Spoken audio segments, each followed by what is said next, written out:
Hey guys, welcome to my online C. मेरा नाम है देव। आज के इस वीडियो में हम लोग बात करने वाले हैं how to save tax on the trading income. जी हाँ, तो देखिए जैसे जो स्टॉक मार्केट है या फिर म्यूचुअल फंड है, उस सेक्टर के अंदर जैसे जैसे ग्रोथ बढ़ती जा रही है वैसे डीमैट अकाउंट भी बढ़ते जा रहे हैं, लोगों की ट्रेडिंग इनकम भी यहाँ पे बढ़ती जा रही है। लेकिन गाइस आप लोगों को उसके ऊपर टैक्स भी पे करना पड़ता है, काफ़ी ज़्यादा टैक्स लगता है उसके ऊपर।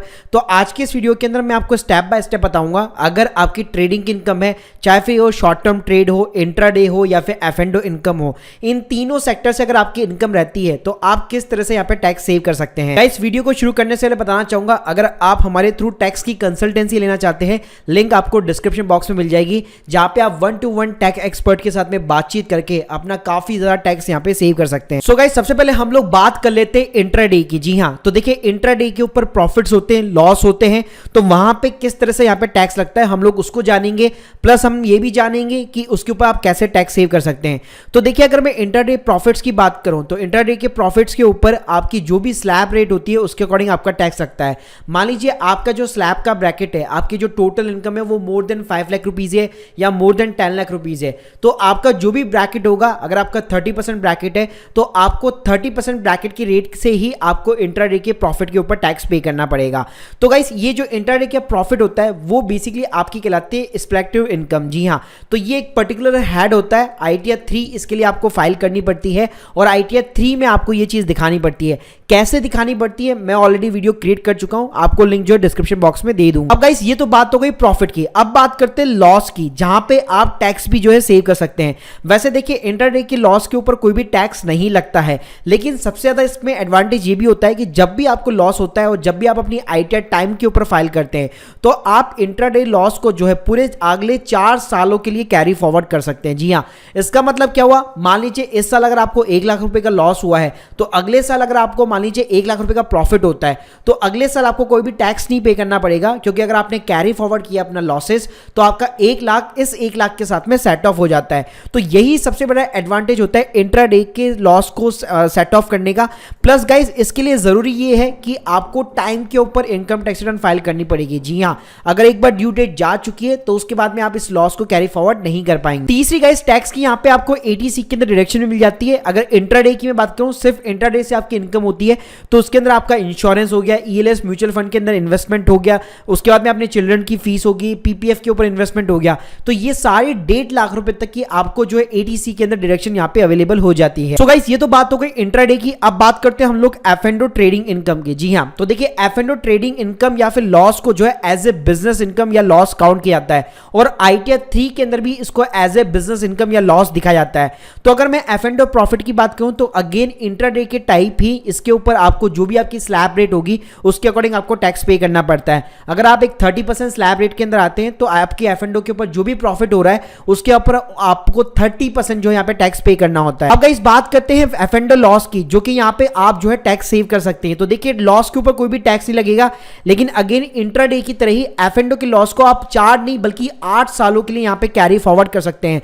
और गाइस सबसे बड़ा इसका एडवांटेज ये होता है कि जो इंट्राडे का लॉस है वो केवल जो सेट ऑफ होगा वो सिर्फ और सिर्फ इंट्राडे के प्रॉफिट्स के साथ में होगा, आप किसी और अदर हेड्स के साथ में सेट ऑफ नहीं कर सकते। लेकिन गाइस जो भी F&O का लॉस होता है आप उसको किसी भी बिजनेस इनकम के या फिर प्रॉफिट के साथ में सेट ऑफ कर सकते हैं। आपका मान लीजिए कोई शॉर्ट टर्म कैपिटल गेन हो रखा है म्यूचुअल फंड के ऊपर, स्टॉक्स के ऊपर, तो वो भी आप सेट ऑफ कर पाएंगे। साथ में आपकी मान लीजिए कोई रेंटल इनकम है, आपकी FD से इंटरेस्ट आ रहा है, तो वो सारी चीजें भी आप सेट ऑफ कर पाएंगे। बस एक कहानी है कि यहाँ पे सैलरी की जो इनकम होती है उसको कभी भी आप F&O के लॉस से सेट ऑफ नहीं कर सकते। इसका मतलब क्या है, अगर आपका मान लीजिए हैवी लॉसेस हो रखा है F&O का और 8 साल तक आप कैरी फॉरवर्ड कर रहे हैं तो हर साल जितनी भी इनकम है आप उन सब में से सेट ऑफ कर पाएंगे एक्सेप्ट द सैलरी। अब गाइस बात करते हैं इक्विटी डिलीवरी या फिर शॉर्ट टर्म या फिर लॉन्ग टर्म कैपिटल गेन की।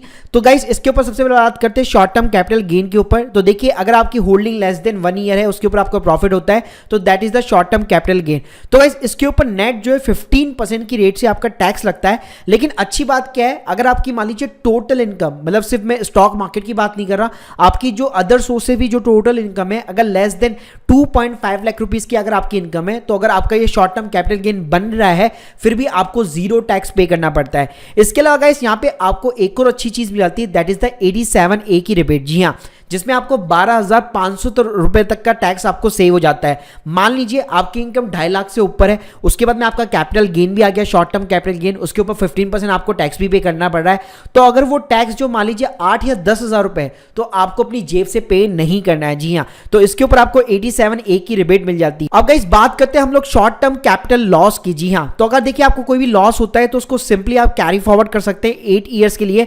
और सबसे अच्छी बात कैपिटल शॉर्ट टर्म लॉस की यह है कि इसको आप सेट ऑफ कर सकते हैं शॉर्ट टर्म कैपिटल गेन के अगेंस्ट और उसी के साथ में लॉन्ग टर्म के अगेंस्ट भी। जी हाँ, मतलब अगर शॉर्ट टर्म का लॉस है तो शॉर्ट टर्म गेन और लॉन्ग टर्म गेन दोनों के अगेंस्ट में आप यहां पे सेट ऑफ कर पाएंगे। तो कभी भी अगर आपका शेयर्स के ऊपर शॉर्ट टर्म का लॉस होता है तो उसको ऐसे कैसे मत छोड़िएगा, अपनी टाइम के ऊपर आईटीआर जरूर फाइल कीजिएगा ताकि फ्यूचर के अंदर आपको कोई भी शॉर्ट टर्म प्रॉफिट होता है या लॉन्ग टर्म प्रॉफिट होता है उसको इजीली सेट ऑफ करके टैक्स सेव कर सकते हैं। अब गाइस बात करते हैं लॉन्ग टर्म गेन की। तो देखिए लॉन्ग टर्म गेन वो होता है जब आप होल्डिंग अपनी मोर देन 1 ईयर्स होल्ड करते हैं, उसके ऊपर आपको जो भी प्रॉफिट होता है। लॉन्ग टर्म गेन के ऊपर वैसे 10% का जो रेट से जो है टैक्स लगता है, लेकिन अच्छी बात यह है आपको 1 लाख रुपए तक का जो भी आपका प्रॉफिट होगा एलटीसीजी के ऊपर उसकी आपको एग्जेम्पशन मिल जाती है।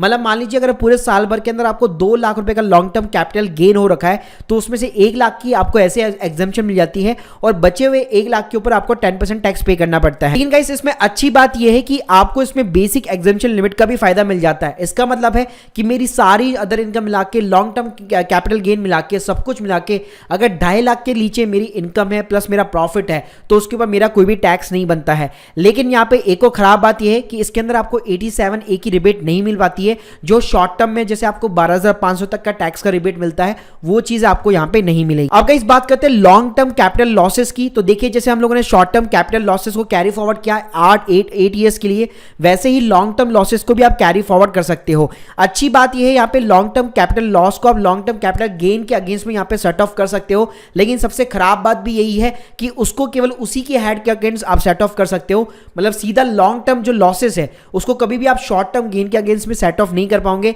ना ही कोई अदर हेड की इनकम से आप सेट ऑफ कर पाओगे। मतलब इसका यूजेज जैसे हम लोगों ने देखा इंट्राडे केवल इंट्राडे से हो सकता है, वैसे लॉन्ग टर्म का जो लॉसेस है वो केवल लॉन्ग टर्म के गेन से ही यहाँ पे सेट ऑफ हो सकता है। तो ये गाइस मैंने आपको टोटल कुछ तरीके बता दिए लॉसेस के कि किस तरह से आप यहाँ पे टैक्स सेव कर सकते हैं। इसके अलावा गाइस एक टैक्स हार्वेस्टिंग का भी एक मेथड होता है जो कि थोड़ा सा यहाँ पे कॉम्प्लिकेटेड होता है रिटेल इन्वेस्टर के लिए। अगर आप लोग चाहते हैं कि उसके ऊपर मैं एक डिटेल वीडियो बनाऊं तो प्लीज कमेंट सेक्शन के अंदर मुझे जरूर बताइए। और अगर आप अपनी स्टॉक मार्केट म्यूचुअल फंड से रिलेटेड कोई भी आईटीआर वगैरह फिलअप करवाना चाहते हैं तो लिंक आपको जो है डिस्क्रिप्शन बॉक्स में मिल जाएगी। Thank you guys, thank you very much.